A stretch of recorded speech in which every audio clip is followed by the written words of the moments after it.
కానీ కొంతమంది మనకు కనబడని శత్రు, లైక్ ఏ కరోనాను ఎవడు లైక్ చేస్తాడు అనుకోండి.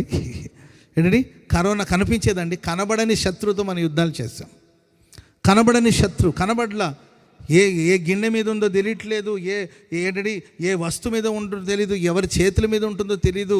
ఏంటండి, ఏ గుమ్మాలు ముట్టుకోవాలన్న కష్టం, లిఫ్ట్ ఎక్కి పళ్ళ పుల్ల తీసుకొని చాలా భయంకరమైన పరిస్థితి, ఎవరు నమ్మాలన్నా కష్టం. మా పాస్టర్ గారు ఒక ఆయన ఉన్నారు, ఆయన దగ్గరకు ఒక ఆమె వచ్చి, పాస్టర్ గారు అంటే మీకు ఒక సీక్రెట్ చెప్పాలంటే చెప్పమ్మా అన్నాడంట. ఏంటంటే తెలియక చెవి దగ్గరకు వచ్చేసి నా కరోనా వచ్చిందని దట. దొంగ మొహమా, అదేదో దూరంగా ఉండి చెప్పచ్చుగా. Praise lord.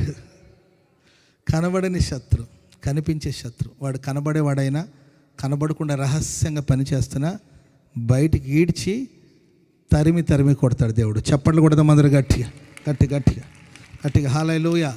ఇక మీదట నీ శత్రువుల్ని నీ వెదికిన నీ కంటికి ఆయన కనబడ్డండి. దేవుడు నీ శత్రువులందరిని వెళ్ళగొట్టి పూర్తిగా నశింపచేస్తాడు. ఆమేన్. ఆకాను చూడండి, వాళ్ళతో పాటు ఉన్నాడు ఆకాను. ఒకడు చేసిన దరిద్ర పనికి అందరికీ సమస్య. ఒక్కడే ఉంటాడు ఎక్కడో, ఒకడు చేసిన తప్పులకి అందరూ బాధలు పడాలి. సైలెంట్గా చేసే పనులని చేసి ఏమి ఎరగనట్లుగా ఈ పిల్లి కూడా పాలు తాగుతుందా అన్నట్లు వచ్చి లైన్లో నిలబడ్డాడు. యెహోషుడే, ఎవరది, ఎవరక్కడ, ఎవరు చేశారు అంటే ఆకాను పక్క, ఎవరక్కడ చెప్పట్లా, యెహోషువ మాట్లాడండి అంటాడు పక్కన చేసిందంతా ఈడే అనుకున్నాడండి. బయటపడినని ఈడ్చాడు దేవుడు బయటికి. శత్రువు దాగి ఉన్నాడేమో, శత్రువు కనబడకుండా పనిచేస్తున్నాడేమో. నువ్వు భయపడొద్దండి. నీకు కనిపించే శత్రు మీద దేవుడు జయమిస్తాడు. నీకు కనబడని శత్రువుల మీద కూడా దేవుడు నీకు జయం అనుగ్రహించబోతున్నాడు. చప్పట్లు కొడుతూ దేవునికి స్తోత్రం చెప్పండి. గట్టిగా హల్లెలూయా, బిగ్గరగా హల్లెలూయా చెప్పండి, గట్టిగా హల్లెలూయా. అండ్ ప్రియులారా, మనకున్న అనారోగ్యం కూడా ఒక శత్రువే. గుండెపోటు సడన్గా వస్తుంది కొందరికి, అది కనబడని శత్రు. ముందే తెలుసుంటే కొంచెం జాగ్రత్త పడేవాళ్ళేమో. అంటుంటారు, అన్న ఇప్పటిదాకా బాగానే ఉన్నాడన్న, ఇప్పటిదాకా తిన్నాడన్న, ఇప్పుడు జస్ట్ ఏదో చెస్ట్లో పెయిన్ అంటే గ్యాస్ ట్రబుల్ అనుకున్నామన్నా, గ్యాస్ట్రిక్ ప్రాబ్లం ఏమో అనుకున్నాం.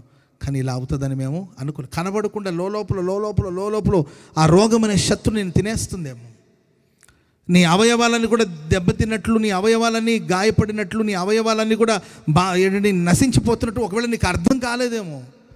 అదేదో ఒక పెద్ద రూపంలో ఆ వ్యాధి బయటకు వచ్చేదాకా లోలోపల తెలుసుకోలేము కదండి. ఇప్పుడు మన చేతికి గాయం తగిలితే, తలకు గాయం తగిలితే, లేకపోతే శరీరంలో కనబడే ఆ అవయవాల మీద ఎక్కడైనా మనకు దెబ్బ తగిలితే కనబడుతుందేమో. కానీ అవయవాల లోపల, శరీరం లోపల ఉన్న అవయవాలు మనకు తెలియకుండా ఆ శత్రు లోలోపల పనిచేసి మన ఆరోగ్యాన్ని పాడు చేస్తుందేమో.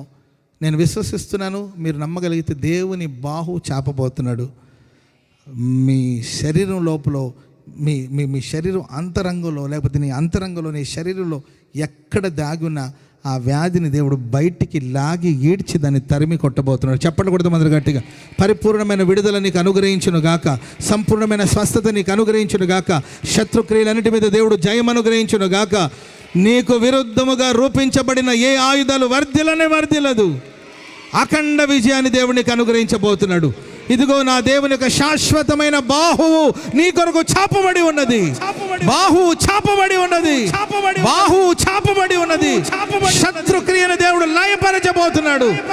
శత్రు ఆలోచన దేవుడు లయపరచబోతున్నాడు. శత్రు క్రియలన్నిటిని దేవుడు తారుమారు చేయబోతున్నాడు. నీకు విరుద్ధంగా రూపించబడిన ఏ ఆయుధాలు వర్ధిల్లదు. ఆమెను చెప్పండి గట్టిగా. సీక్రెట్గా చేతబడులు చేయడం అని మన కడప డిస్టిక్లో మరి ఉన్నాయో లేదో కానండి, కొన్ని చోట్ల నేను వింటుంటాను. అటు చిత్తూరు డిస్టిక్ అవన్నీ కూడా ఉంటాయి. చేతబడులు చేయడం, మంత్రప్రయోగాలు చేయడం, పనికి మన పనులన్నీ చేస్తుంటారు. భయపడాల్సిన అవసరం. వాళ్ళ మంత్రాలకి తంత్రాలకి చింతకాయ కూడా రాదు. నీకు విరుద్ధంగా రూపించబడిన ఏ ఆయుధాలు వర్ధిల్లదండి, అవి పతనం అవుతుంది. ఎందుకంటే దేవుని పరిశుద్ధమైన బాహు నీ వైపు చాపబడి ఉంది.